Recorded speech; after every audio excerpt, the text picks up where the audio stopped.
This is Hino's Sport bringing you that heat and that fire. All right. Last video, man. We're going to save the best for last. Shawn Porter and Errol Spence. Hear me? Hear me? Well, here's the thing that people need to understand. Shawn Porter has a fundamental problem. It's called bloated flare-ups from the trauma, the physical trauma that he had associated against the Errol Spence fight. This is becoming more prevalent, and it's basically showing itself on a higher scale. And the reason why I'm saying this is because of the recent foolery and the recent folly that just came out of his mouth. Why would you sit there and straight up say, if Errol Spence is the boogeyman, I'm the Candyman? None of these welterweights want to see me. Let me say it again. If Errol Spence is the boogeyman, I'm the Candyman. None of these welterweights want to see me. Here's a fundamental problem with that. Errol Spence is not the boogeyman, at least not anymore. The boogeyman is the guy that you've ducked and you didn't want to rematch in your Dennis Ugas.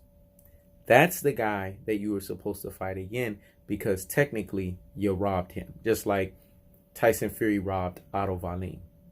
It was a robbery. He should have been able to have a chance to get the rematch from you. So when you say none of these welterweights want it from you, let's see, your Dennis Ugas is the first one that I can think of on the top of the list that wants it with you. Why did you run away from him? And then the issue of calling Errol Spence the boogeyman. He was formerly known as the boogeyman. Now he is the man, a la Big Fish. He's eating all the guppies, the little guppies. You're one of the little guppies. Now, when you mention the names of the people that are ducking you, why did you mention Conor McGregor? What does he have to do with boxing? He's an MMA fighter. I didn't know crossover combat sport athletes or have anything associated with boxing. See, this is the second signs or the second recurring theme of what Shawn Porter is suffering from, which is called bloated flare-ups. It's a lot of trauma, both mentally and physically, that he sustained in the Errol Spence fight. Errol Spence beat his guts up and beat his guts up bad. You know, when I think of the guts that he beat up, I'm thinking of, you know what I'm saying, it's kind of like that term when you say beat them guts up. That's what Errol Spence did. Now, I know I didn't want to paint that picture in people's minds, but I'm talking about from a boxing standpoint. Errol Spence hit this man in the body so much that his body literally blowed up.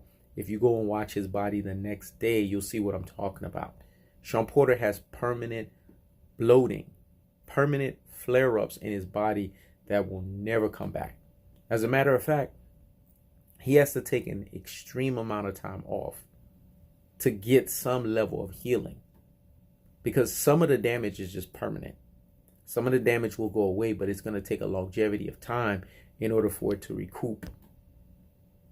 So when you listen to Shawn Porter talk, you're listening to a fighter that's suffering bloated trauma, because you can't be in your right mind and say that if Errol Spence is the boogeyman, you're the Candyman, all the welterweights are running from you. Errol Spence is not running from you. He's following the cardinal rule that he got taught by Floyd Mayweather, which is when you beat him definitively, no rematch. Let me say it again. When you beat him definitively, no rematch. Why would he rematch you when he beat you definitively?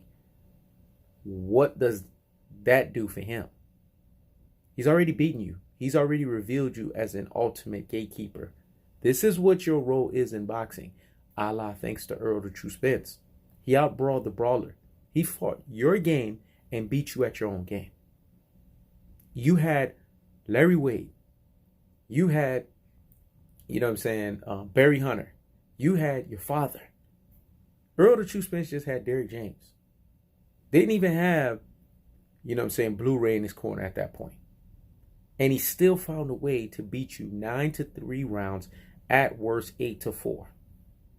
Something has to be said for the level of greatness that's associated with the vernacular, the truth. I told you guys, there's a reason why they call him the truth. That means there's no lies in his fist. Let me say it again. There's a reason why they call him the truth. There's no lies in his fist. to sit there to stay in the phone booth. Errol the True Spence has done something unique and rare that no other welterweight has done against Shawn Porter. He actually stayed in the phone booth against Shawn Porter for 12 rounds. And he outlasted you at your own game, at what you do best. So this is why I'm laughing, because in classic Dode and troglodytisms, in Rudy Poo and Plum Plum brainisms, and in what we call brain full of mush and brainwashed dodo headisms, Shawn Porter had the nerve to run his freaking mouth and to sit here and to say that Errol the True Spence is not even a top 3 welterweight. Now, when you sit here and say that, what does that say about you? Because you're the one that lost 9-3 rounds, at worst 8-4. You're the one that had the emphatic knockdown to where you had to get a full reprieve. We're not talking about a flash knockdown that your Dennis Ugas gave. Yes, he gave you one. We're not talking about the flash knockdown that Adrian Broner gave you. We're talking about a full, all-on knockdown that Errol the True Spence gave you because he systematically broke you from the body, bleeding all the way up, because that's how the knockdown was set up.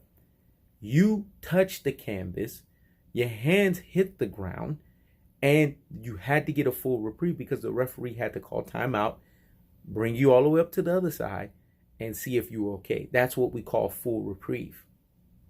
You lost the fight. At worst, 8-4. I got it scored 9-3 rounds. So again, Shawn Gatekeeper Porter, what are you talking about?